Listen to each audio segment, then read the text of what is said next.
মাই experience অনেককেই চাকরি পরীক্ষা শেষে দেখা যায় আফসোস করতে যে আর কিছু মিনিট যদি পেতাম তাহলে আরো 4-5 নাম্বার ধরে পেতাম কিংবা আরো 2-3-4টা ম্যাথ করে আসতে পারতাম।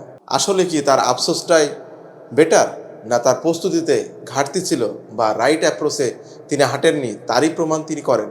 তাহলে আপনাকে প্রশ্ন, আপনিও যদি রাইট অ্যাপ্রোচে না হাঁটেন কিংবা টাইম ম্যানেজমেন্ট করে ম্যাথ সলিউশন না শেখেন তাহলে আপনাকে কি পরীক্ষা শেষে আফসোস করতে হবে না? সো আপনাকে স্বাগতম করছি এই ভিডিওটিতে, যাতে করে আপনাকে আফসোস না করতে হয় পরীক্ষার শেষে। সো আজকে ভিডিওটি আপনার জন্য টার্নিং পয়েন্ট হতে চলেছে, কারণ এই ভিডিওটি দেখাবো আমার এক্সপিরিয়েন্সের কয়েকটি অঙ্ক, যেখানে দেখাবো যে টাইম ম্যানেজমেন্ট করে কিভাবে আমরা কুইক ম্যাথ সলিউশন করে আসতে পারি। সো বোর্ডে চলে যাব, লেটস গো। তো অঙ্কে বলা হচ্ছে এক ব্যক্তির মাসিক আয় ও ব্যয়ের অনুপাত 5:3 এবং তার মাসিক সঞ্চয় 10,000 টাকা হলে তিনি মাসিক কত টাকা ব্যয় করেন। এই টাইপের ম্যাথ প্রাইমারি, শিক্ষক নিয়োগ সহ অসংখ্য গুরুত্বপূর্ণ চাকরি পরীক্ষায় এসেছে এবং সামনের যে গুরুত্বপূর্ণ চাকরি পরীক্ষাগুলো রয়েছে সেগুলোতে আসার সম্ভাবনা অনেক অনেক বেশি। সো এই টাইপের ম্যাথগুলো আমরা কুইক সলিউশন কিভাবে করতে পারি সেটি জেনে নেব।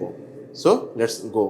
অনুপাতের চ্যাপ্টার যে আসলে কতটা মজাদার, চলুন না দেখলে আসলে বুঝতেই পারবেন না। প্রশ্নে বলা হচ্ছে যে ওনার ইনকাম এবং এক্সপেন্সের রেশিও, ইনকাম এবং এক্সপেন্সের রেশিও হচ্ছে 5:3। ওকে, এই ডাটা দেওয়া আছে এবং বলা আছে যে সেভিংস হচ্ছে 10,000 টাকা। তো এই ডাটাকে ইউজ করে আমরা 5 থেকে 6 সেকেন্ডের ভিতরে এই টাইপের ম্যাথগুলো সলিউশন করে আসতে পারি। কিভাবে দেখুন, আমরা জানি কি সেভিংস সমান হচ্ছে আয়কে ব্যয় দ্বারা বিয়োগ করলে কি হয়, সেভিংস হয়। অর্থাৎ আপনি কোনো নির্দিষ্ট সময়ে, ধরুন 1 মাসে যত টাকা আয় করেন এবং 1 মাসে যত টাকা ব্যয় করেন, এই দুটোকে যদি আমি বিয়োগ করি তাহলে যা অবশিষ্ট থাকে সেটাই তো সেভিংস বা সঞ্চয়। তাহলে এখানে আমরা বলতে পারি ওনার মাসিক ইনকাম 5 টাকা হয় এবং ব্যয় হচ্ছে মাসিক 3 টাকা, তাহলে মাসিক সেভিংস কত? অবশ্যই আপনি বলবেন 2 টাকা। ওকে, এখন দেখুন আমাদের দৃষ্টিতে হচ্ছে 2 টাকা, কিন্তু প্রশ্নকর্তা বলছেন যে সেভিংস উনি করেন 10,000 টাকা, তাহলে অবশ্যই বলতে পারি যে এই 2 এর মানই হচ্ছে 10,000 টাকা। ওকে, এখন 2 এর মান যদি 10,000 টাকা হয় তাহলে 1 এর মান কত? 1 এর মান অবশ্যই 5,000 টাকা। ওকে, এখন এই অবস্থায় প্রশ্নকর্তা অনেক ধরনের প্রশ্ন করে বসতে পারেন, যা প্রশ্ন করবেন সেভাবে উত্তর করতে হবে। তো এখানে বলা হচ্ছে যে ওনার এক্সপেন্স অর্থাৎ ব্যয় কত মাসিক। দেখুন ব্যয় আছে 3 ইউনিট বা 3 টাকা, তাহলে 3 এর মান বের করলে আমাদের উত্তর চলে আসবে। 1 এর মান যদি 5,000 হয়, 3 এর মান অবশ্যই 15,000 টাকা। ওকে, তাহলে I hope in my experience you are clear crystal. Okay, understood. তাহলে দেখছেন যে আসলে কত মজাদার উপায়ে আমরা থট প্রসেস ইউজ করেই আমাদের ম্যাথগুলো কুইক সলিউশনে আসতে পারি। জাস্ট এইভাবেই বা আরও প্র্যাকটিসের মাধ্যমে, নিজেকে শানিত করার মাধ্যমে খুবই দ্রুত করতে হবে চাকরির ম্যাথগুলো। আপনাকে এই কাজ দিয়ে করতেই হবে চাকরি পেতে হলে। সো আমরা যাব দ্বিতীয় অঙ্কে, যেখানে আরও একটি রেশিওর থেকে একটি ম্যাথ দেখব। আরও ভালোভাবে বুঝতে পারবেন যে আসলে মজাদারভাবেই অনেক অঙ্কই করা। অঙ্কটিতে বলা হচ্ছে একটি ত্রিভুজের পরিসীমা 45 সেন্টিমিটার এবং বাহুগুলোর অনুপাত 3, 5, 7 এই অনুপাতে হলে ক্ষুদ্রতম বাহুর দৈর্ঘ্য কত? তো এই টাইপের ম্যাথগুলো কুইক সলিউশনের ক্ষেত্রে কিছু ইনার পয়েন্ট আপনাকে ক্লিয়ার হতে হবে, যে পরিধি কী জিনিস, পরিসীমা কী জিনিস। আই হোপ এই সম্পর্কে আপনার নলেজ থাকার কথা। তবে আরও একটু ক্লিয়ার করার জন্য আমরা একটু ডিটেলে যাব। দেখুন আমার হাতে একটি ত্রিভুজের শেপ রয়েছে।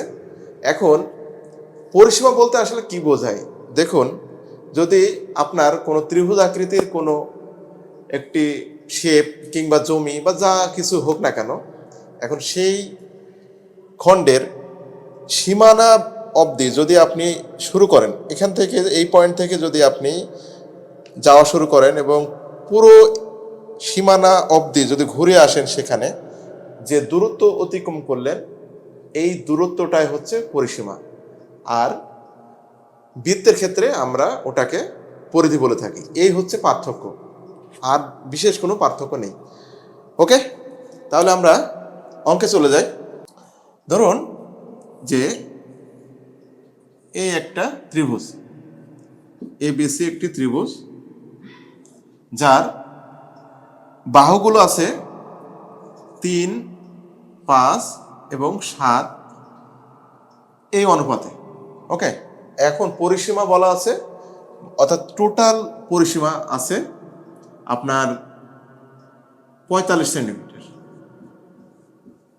এই ডাটাকে ইউজ করে আমরা কুইক সলিউশন করতে পারি। তো খুবই বিশেষ যে টার্নিং জায়গা সেটি হচ্ছে, দেখুন এখানে দেওয়া আছে যে আসলে পরিসীমা কতটুকু। পরিসীমা দেখেন 3, 5, 7, তাহলে টোটাল যোগ করলেই তো পরিসীমা হচ্ছে 3, 5, 8, 8, 7 হচ্ছে 15। তাহলে তো আমরা বলতেই পারি যে এই 15-র মানই হচ্ছে এই 45। Got it? ওকে, এখন খুবই ক্লিয়ার হবেন যে আসলে প্রশ্নে কি চাওয়া হচ্ছে। এতটুকু যদি ক্লিয়ার হয়ে থাকেন, প্রশ্নকর্তা হাজার ধরনের প্রশ্ন করতে পারেন। আপনাকে শুধু ক্লিয়ার কনসেপ্ট যদি জানা থাকে কোনো টাইপের ম্যাথ, তাহলে আর আপনার কাছে কোনো ব্যাপার না।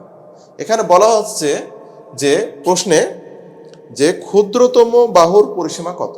তাহলে এখানে ক্ষুদ্রতম 3, 5, 7-এর ভেতরে ক্ষুদ্রতম হচ্ছে 3। যদি বলতো সবচেয়ে বৃহত্তর কোনটি, তাহলে 7 হতো। আবার অনেক ধরনের প্রশ্ন করতে পারে যে বৃহত্তর এবং ক্ষুদ্রতর বাহুর পার্থক্য কত। এইভাবে হাজার ধরনের প্রশ্ন করতে পারেন, এটা কোনো প্রবলেম না। প্রবলেম হচ্ছে কনসেপ্ট ক্লিয়ার না থাকা। ওকে, যা হোক, এই প্রশ্নে যা বলা হচ্ছে সেটি আমরা করার চেষ্টা করি। তাহলে 3-এর মান বের করলে আমাদের উত্তর হয়ে যাবে। আমরা দেখছি 15 সমান যদি 45 হয়, তাহলে 1 সমান কত? 1 সমান অবশ্যই 3, 15 এবং 45। যেহেতু 15 দিয়ে ভাগ হচ্ছে, তাহলে 3-এর মান কত হবে? 3 সমান অবশ্যই 9 হবে। ক্লিয়ার? তাহলে এই প্রশ্নের উত্তর হচ্ছে 9 সেন্টিমিটার। আই হোপ একেবারে ক্লিয়ার হতে পেরেছেন। আপনাকে আরও ক্লিয়ার হতে হলে আপনাকে মোর প্র্যাকটিস, মাস প্র্যাকটিসে থাকতে হবে। তাহলে এই টাইপের ম্যাথগুলো আপনার কাছে সর্বোচ্চ 5 থেকে 6 সেকেন্ড লাগার কথা, এবং এতে করে আপনার কোনো ধরনের মাথা ব্যথা থাকবে না। আপনি জাস্ট চাকরি পরীক্ষায় আসবে, আপনি সাথে সাথে আপনি এই জাস্ট এতটুকু যে কোনটি কোন ক্ষেত্রে জাস্ট বসায় দেবেন, তাহলে উত্তর চলে আসবে, নো প্রবলেম। আমি আপনাকে কনফার্ম করতেছি এই টাইপের ম্যাথগুলো আপনাকে কোনো ধরনের জটিলতায় ফেলতে পারবে না যদি আপনার কনসেপ্ট ক্লিয়ার থাকে। আই হোপ আমার পক্ষ থেকে এই টাইপের ম্যাথগুলো আসলে কোন উপায়ে, কোন অ্যাপ্রোচে গেলে জাস্ট কয়েক সেকেন্ডের ভিতরে করা সম্ভব, সেই ইনফরমেশন, সেই তথ্য আপনাকে জানানোর চেষ্টা করেছি, এবং সেই তথ্য নিশ্চয় আপনার কাছে পরিষ্কার হয়েছে। আমার পক্ষ থেকে যে কোর মেসেজ সেটি হচ্ছে আপনাকে প্রতিটি ম্যাথ টাইম ম্যানেজমেন্ট করে সলিউশন করা অবশ্যই শিখতে হবে, নতুবা চাকরি নামক যে সোনার হরিণ তা আপনার হাতে না থেকে অন্যের হাতে থাকবে। এটি কি আপনি চান? অবশ্যই চান না। যদি না চান, তাহলে আপনাকে অবশ্যই এই কাজে সফল হতে হবে। এটি করতে আপনার যা যা প্রয়োজন তাই আপনাকে করতেই হবে। আমি আপনাকে এই ক্ষেত্রে প্রপার ভ্যালু দিতে প্রস্তুত।